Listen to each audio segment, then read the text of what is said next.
One of the big thrust areas of this budget has been the idea of taking the Jal Jeevan mission now to urban India. The focus so far was on rural India. The idea is to have 2.86 crore households get tapped water connection. Joining us now is the minister responsible for making this happen, Gajendra Singh Shekhawat. Mr. Shekhawat, welcome to India today. You've now announced that you're taking the Jal Jeevan mission from rural India to urban India. There's an ambitious outlay of 11 crore rupees that's been laid out. That's 4.5 times the revised estimates from the previous budget. How do you hope to get this done? What are your priority areas and how do you hope to get this done in urban India? धन्यवाद राहुल जी। मुझे लगता है कि सफलता की कहानी अपने आप में ही जो है आने वाले शंकाओं को समाप्त कर देती है। 2019 में जब ग्रामीण भारत के लिए माननीय प्रधानमंत्री जी ने जल जीवन मिशन की घोषणा 15 अगस्त को लाल किले के प्राचीर से की थी, नीतियों के निर्धारण, नियमावली और गाइडलाइंस बना करके 25 दिसंबर 2019 से हमने वास्तविक रूप से काम करना प्रारंभ किया था। कोरोना की वैश्विक आपदा जिससे एक बार लगा था कि सब कुछ ठहर गया है, उसके होते हुए भी हमने एक साल में अपने ड्रिंकिंग वाटर कवरेज जो 16% था उसको बढ़ा करके 16-17% के बीच में था, उसको बढ़ा करके 34% से आगे ले जाने में कामयाबी प्राप्त की है। आज माननीय वित्त मंत्री जी ने स्वच्छ जल जीवन मिशन का अर्बन जो है उसकी घोषणा की है। रूरल जल जीवन मिशन के लिए उन्होंने पिछले वर्ष के बजट आउटले को, जैसा आपने कहा, लगभग 450%, 4.5 टाइम्स ग्रो करके 11,500 करोड़ रुपए की जगह 50,000 करोड़ रुपए प्रस्तावित किया है। और अर्बन जल जीवन मिशन के लिए 2,86,000 करोड़ रुपए 5 साल में खर्च करके इसे पूरा करेंगे, इसकी घोषणा की है। मैं पूरे विश्वास के साथ में कह सकता हूं, ये माननीय प्रधानमंत्री जी नरेंद्र मोदी जी की नेतृत्व में काम करने वाली सरकार है। यहाँ हम जो तय करते हैं वो लक्ष्य से अधिक और समय से पहले पूरा करने की परिपाटी के साथ में। So I was reviewing data on the Jal Shakti ministry website, and that seems to suggest that in the Jal Jeevan mission for rural, of the targeted 65.5 million households, which is about 6.5 crore households, you've actually only been able to hit 34% of the desired target. So, I mean, part of this could also be because there was a pandemic and therefore it's that much tougher to get the job done. But how do you intend and how do you hope to be able to catch up with the targets of the scheme that you've already launched? नहीं, but मैं समझता हूं कि एक बार आपको जल शक्ति मंत्रालय की वेबसाइट को वापस रिव्यू करने की आवश्यकता है। 34% का कवरेज हमने इस पिछले एक साल में प्राप्त किया है और जो हमने अपने लिए टारगेट बेंचमार्क तय किए थे, हम उन बेंचमार्क से ज्यादा ही कर पाए, उससे पीछे नहीं है। कल्पना कीजिए, देश ने 70 साल में कुल 3 करोड़ 23 लाख कनेक्शन किए और हमने एक साल में 3 करोड़ 30 लाख नए कनेक्शन करने में कामयाबी प्राप्त की राज्यों के सहयोग से। मुझे लगता है कि ये अपने आप में इतना उत्साहजनक है कि हम निश्चित रूप से 2024 का जो लक्ष्य हमें दिया गया है, अनेक राज्य ऐसे हैं जिन्होंने अपने लिए 2021 के अंत तक का लक्ष्य रखा है, 22 मार्च का लक्ष्य रखा है, 22 अंत तक का लक्ष्य रखा है, 23 का लक्ष्य रखा है। निश्चित रूप से हम इसमें कामयाब होंगे। गोवा और तेलंगाना स्टेट ऑलरेडी 100% डिक्लेयर हो चुके हैं।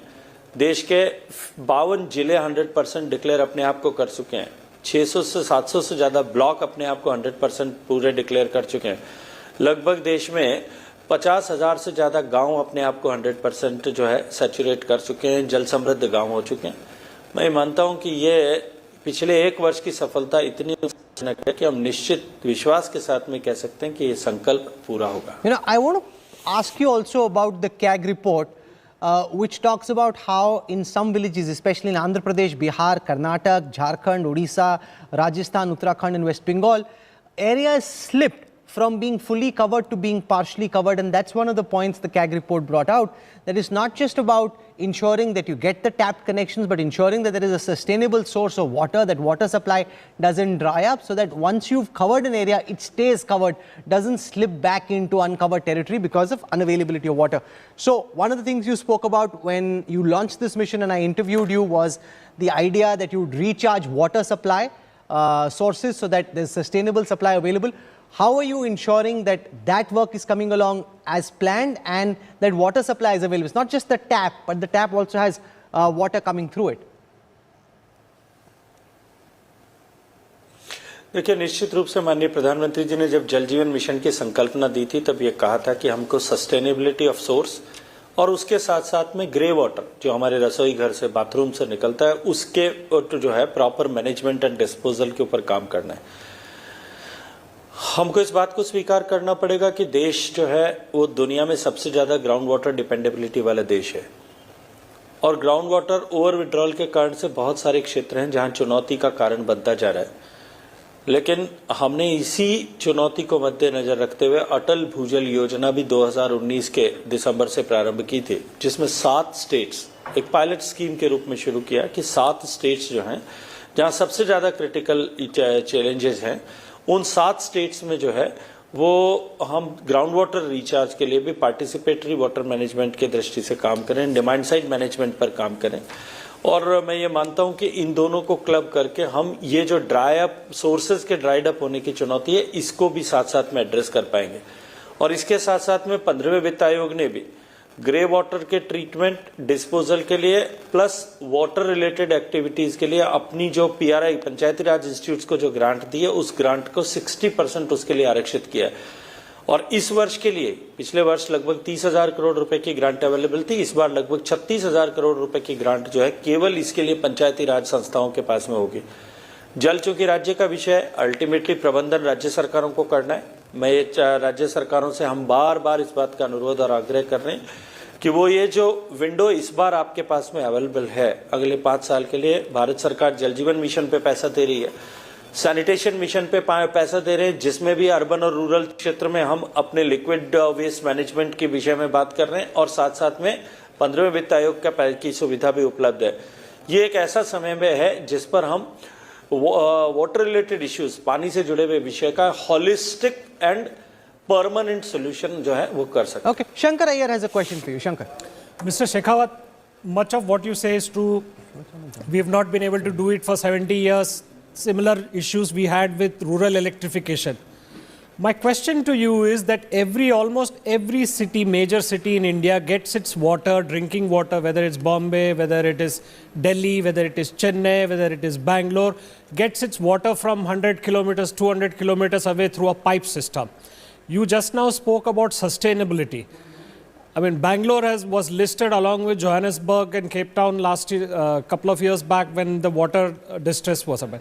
What are you doing differently? What is your template for the urban water supply? Because it is one thing to get the pipes and the taps into houses, but it is quite another to get the water. I mean, even in a city like Mumbai, which has the oldest and most extensive pipeline network and supply from the lakes, they're going to struggle. And come January, there's a water cut in Pune, which is a new city. So what is your template for sustainability for urban water supply? देखिए, निश्चित रूप से आपने बहुत अच्छा प्रश्न किया है। देश के जिन शहरों की एक बार नीति आयोग की जिस रिपोर्ट को लेकर के चर्चा की गई थी कि 20 शहर ऐसे हैं जहां पानी समाप्त हो जाएगा, उनमें से लगभग 17-18 शहर ऐसे थे जो सरफेस वाटर पर डिपेंडेबल थे। देखिए, चाहे मुंबई की बात करें, चाहे बेंगलुरु की बात करें, चाहे चेन्नई की बात करें या किसी और की, इस शहर की प्राथमिकता हमेशा ग्राउंड जो है ड्रिंकिंग वाटर की रहनी चाहिए और ड्रिंकिंग वाटर के एलोकेशन के लिए प्राथमिकता के साथ में राज्यों को काम करना चाहिए। आज आवश्यकता इस बात की है कि क्योंकि हम सब जानते हैं कि सबसे बड़ा कंज्यूमर जो है पानी का वो एग्रीकल्चर सेक्टर है, इरिगेशन है, और हम इस बात को भी स्वीकार करना पड़ेगा हम सबको कि हमारा पानी जो है दुनिया का सबसे कम प्रोडक्टिव पानी है, लीस्ट प्रोडक्टिव वाटर है। दुनिया के देशों से में जितना 1 किलो चावल पैदा करने के लिए पानी की आवश्यकता होती है, हम उससे लगभग 10 गुना पानी उपयोग करते हैं। तो अब समय आ गया है कि हमको डिमांड साइड मैनेजमेंट पर भी काम करना पड़ेगा। आज तक हमने केवल सप्लाई साइड मैनेजमेंट पर काम किया था, उसी दृष्टि से सोचा था, चाहे पेयजल हो, इंडस्ट्री का पानी हो या इरिगेशन का पानी हो, हमको इसे डिमांड साइड मैनेजमेंट पर काम करना पड़ेगा। जो पानी हमारे सूरज का निकलता है, आज देश भर का जितना पानी सूरज का जनरेट होता है, हमारी टोटल सूरज ट्रीटमेंट कैपेसिटी उसके परिप्रेक्ष्य में केवल 30% है, और उसमें भी इंस्टॉल्ड कैपेसिटी के अगेंस्ट में ऑपरेशनल कैपेसिटी जो है वो आधी भी नहीं होगी। अगर उस सारे पानी को हम पीने के पानी के रूप उस खेती के पानी के लिए, इरिगेशन के या इंडस्ट्री के पानी के लिए उपयोग करेंगे, तो पीने के लिए पानी के लिए हम रिप्लेस पानी उतना कर पाएंगे। और बहुत सारे शहरों ने ऐसा करके दिखाया है। नागपुर शहर ने अपना सारा सीवेज जो है वो ट्रीट करके इंडस्ट्री को देना शुरू किया, और इंडस्ट्री का जो एलोकेशन था वो आज पेयजल के लिए काम आ रहा है। अब हमारे देश में ये समय आ गया है कि हम पानी के प्रबंधन पर, मैनेजमेंट ऑफ वाटर पर काम करें। No aspect of water is a waste water. हर एक जो है पक्ष पानी का उपयोगी है। हम बार बार उसको किस तरह से उपयोग करें, एक ही पानी का 3 बार अगर उपयोग करेंगे तो निश्चित रूप से हम आने वाली कई पीढ़ियों तक अपने देश को जल समृद्ध बनाए रख पाएंगे। Okay, we are out of time. One last question. I just want. एक विवादास्पद सवाल ये रहा है कि देश में जो क्रॉप मैपिंग है उसको रीड्रॉ क्यों नहीं किया जाता है? वो करने की कोशिश तो कर रहे हैं, उसका नतीजा भी भुगत रहे हैं। Now this is important because let's take for example paddy in states like Punjab and Haryana. We simply have no business trying to grow paddy in exporting Punjab water. and Haryana. We are literally exporting water. Rahul, मैं आपको जवाब देता हूँ। हाँ, बताइए। राहुल, यहाँ मैं हरियाणा सरकार की तारीफ करना चाहूँगा। हरियाणा सरकार ने एक कार्यक्रम अभी पिछले वर्ष से लिया है, जब से दोबारा सरकार में आए। पिछली सरकार के समय भी उन्होंने पायलट के रूप में लिया था, अभी उन्होंने एक जिले में लिया। उन्होंने जो है पैडी को जो किसान मेज से रिप्लेस करेगा, उसको 2 चीज़ों की गैर एश्योरेंस दिया है। एक तो 100% आपका मेज जो है हम प्रिक्योर करेंगे, क्योंकि किसान को जब तक आप इक्विवेलेंट वापस रिन्यूमरेशन एश्योर नहीं करेंगे, उसको आप जो है पोर्ट नहीं कर सकते फसल से। पानी की चुनौती हरियाणा में भी थी। उन्होंने ये तय किया कि हम मेज पर जो जाएगा उसका 100% प्रिक्योरमेंट भी करेंगे, और साथ साथ में क्योंकि मेज का पर एकड़ प्रोडक्टिविटी और उसकी प्राइस, उन दोनों को अगर विजा विज हम पैडी से मैच करते हैं तो वो फिर भी किसान को उतना नहीं मिल पाता था। तो वो इंसेंटिव ग्रांट के रूप में 8,000 रुपये जो है पर एकड़ किसान को 8,500 रुपये हम पे करेंगे। ये हरियाणा सरकार ने ये इनिशिएटिव लिया, और इस इनिशिएटिव का परिणाम यह है कि एक स्कीम अनाउंस होते ही एक जिले की लगभग 2 लाख हेक्टेयर जमीन जो है वो इसके ऊपर ट्रांसफर हुई है। यह अपने आप में बहुत बड़ा इनिशिएटिव है। राज्य सरकारों को निश्चित रूप से इस दिशा में काम करना पड़ेगा। पंजाब की सरकार ने भी, क्योंकि उनके यहाँ बिजली भी फ्री है और पानी भी जमीन से निकालने के ऊपर कोई प्रतिबंध नहीं है, और आज देश का सबसे ज्यादा सिंचाई का प्रदेश होते हुए भी सबसे ज्यादा चुनौती अगर भूगर्भ के जल की, जमीन के पानी की कहीं है तो वो पंजाब में। पंजाब की सरकार ने भी बिजली बचाओ पैसा कमाओ करके एक इनिशिएटिव लिया था, लेकिन अब हमको और गंभीरता के साथ में इन सब विषयों पर काम करने की आवश्यकता है। Well, at least the intent is unquestionably in the right direction.